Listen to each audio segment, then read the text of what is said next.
How to download your PNC Bank statements. Hey everyone, welcome back to the channel. So if you want to download your PNC Bank statements, well, here is how you can do it fast and easy. So now without further ado, let's get started. So first thing first, open any web browser and now here, once inside the web browser, just click on the search bar and simply search for PNC Bank.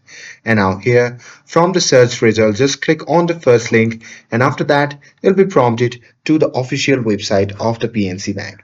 Now here, simply log in with your online banking account and here once logged in, you can simply click on accounts and then select statements and documents.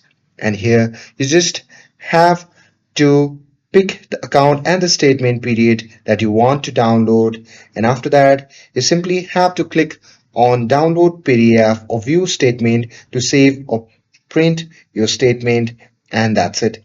That's how you can download your PNC Bank statements. With this, if you found this video helpful, then don't forget to like, share and subscribe to get updated for more videos. Thanks for watching and I'll see you in the next video.